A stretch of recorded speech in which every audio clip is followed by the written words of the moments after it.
میں جیسے ہی نماز پڑھ کر مسجد سے باہر نکلا تو مجھے کچھ عجیب سا احساس ہوا، جیسے کوئی مجھے دیکھ رہا ہے۔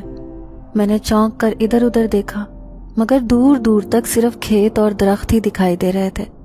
ویسے بھی فجر کے وقت لوگ اب کم ہی اٹھتے تھے، مسجد میں گنتی کے 5-10 لوگ ہوتے تھے، تو باہر کس نے ہونا تھا؟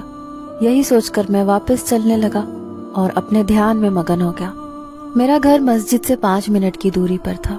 میں تیز تیز قدم اٹھاتا چل رہا تھا، جب ایک مرتبہ پھر سے وہی احساس ہوا کہ کوئی مجھے دیکھ رہا ہے۔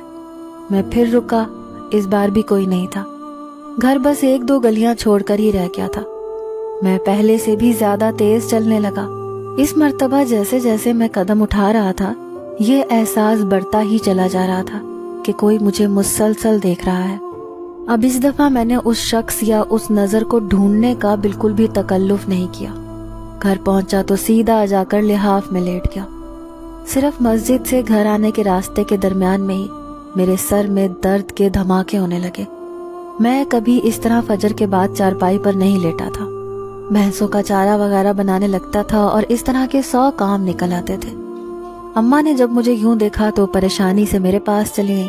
پوچھا کیا ہوا ہے، ایسے کیوں لیٹے ہو؟ ساتھ ہی ہاتھ بڑھا کر میرے ماتھے پر رکھا تو وہ بہت زیادہ گرم ہو رہا تھا۔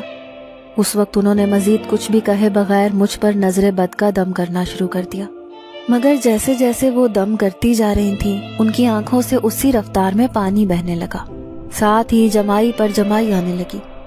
دم کر کے انہوں نے دھیرے سے کہا، سیف تمہیں بڑی بری نظر لگ گئی ہے، میں صدقہ دیتی ہوں۔ میں چپ رہا۔ کچھ دیر بعد طبیعت بحال ہوئی تو اٹھ کر بھینسوں کا چارہ وغیرہ ڈالنے کے لیے ان کے باڑے میں چلا گیا۔ اپنی خرابی طبیعت کی باعث انہیں تو بھوکا نہیں مار سکتا تھا نا، لیکن جیسے ہی چارہ لے کر اپنی بھینسوں کے پاس گیا، انہوں نے ایک دم سے شور مچا مچا کر پورا باڑا سر پہ اٹھا لیا۔ میں نے جیسے ہی چارہ ان کی کھرلی میں ڈالا تو وہ مجھے دیکھ کر بدک کر پیچھے ہوئی، جیسے مجھ سے ڈر رہی ہوں۔ میں اچھمبے سے آگے بڑھا اور ان کے سر پر پیار سے ہاتھ پھیرنے ہی لگا تھا کہ ایک بھینس نے مجھے ٹکر ماری اور میں دروازے میں جا کر گرا۔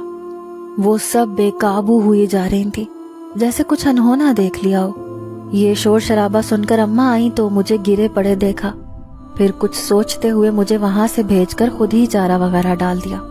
میں بھی اچھا خاصا پریشان ہو چکا تھا کہ یہ سب کچھ کیا تھا۔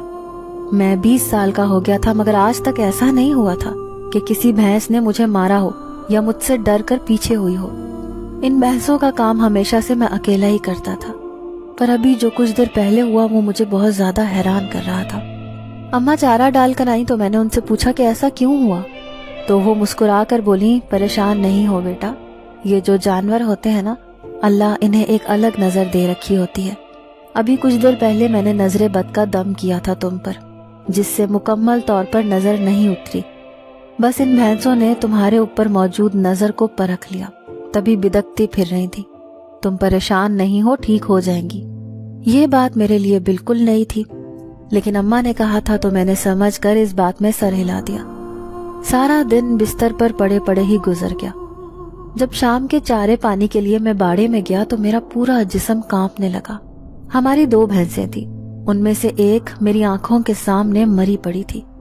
میں قریب گیا تو یہ وہی بھینس تھی جس نے مجھے صبح صبح ٹکر ماری تھی۔ مارے دکھ کے تو مجھ سے بولا بھی نہیں جا رہا تھا۔ میں الٹے قدموں واپس پلٹا اور اماں کا ہاتھ تھامے باڑے میں لے آیا۔ وہ حیرانی سے مجھ سے بار بار یہی پوچھ رہی تھی کہ کیا ہوا ہے سیف، مجھے بتاؤ، لیکن میری زبان میں انہیں وہ بتانے کی سکت نہیں تھی جو کچھ میں دیکھ چکا تھا۔ جب انہیں باڑے میں لایا تو ایک پل کے لیے وہ بھی گنگ ہو گئی۔ پھر میں نے دھیرے سے ان کے منہ سے نکلتا جملہ سنا کہ جو اللہ کا حکم۔ اس کے ساتھ ہی انہوں نے مجھے اسے باہر سے کچھ لڑکے بلوا کر اٹھوانے کا کہا اور اندر چلی گئی۔ میری ماں بہت ہی صابر اور شاکر عورت تھی۔ میں سمجھ رہا تھا کہ اس وقت مجھے بھی صبر سے ہی کام لینا پڑے گا، مگر اس محبت کا کیا کرتا جو مجھے ان دونوں بھینسوں سے تھی۔ ان کا ہر چھوٹا چھوٹا کام میں اپنے ہاتھوں سے کرنا فخر سمجھتا تھا، اور اب انہی ہاتھوں سے اس مردہ بھینس کو اٹھا کر باہر پھینکنا میرے لیے بہت زیادہ مشکل ہو رہا تھا۔ مگر وہ کہتے ہیں نا، جب سر پر پڑتی ہے تو صبر بھی آ ہی جاتا ہے۔ وہی ہوا، مجھے بھی صبر آ گیا تھا، لیکن اندر ہی اندر میں اس بات سے واقف تھا کہ اس بھینس کو یہ قدرتی موت نہیں آئی،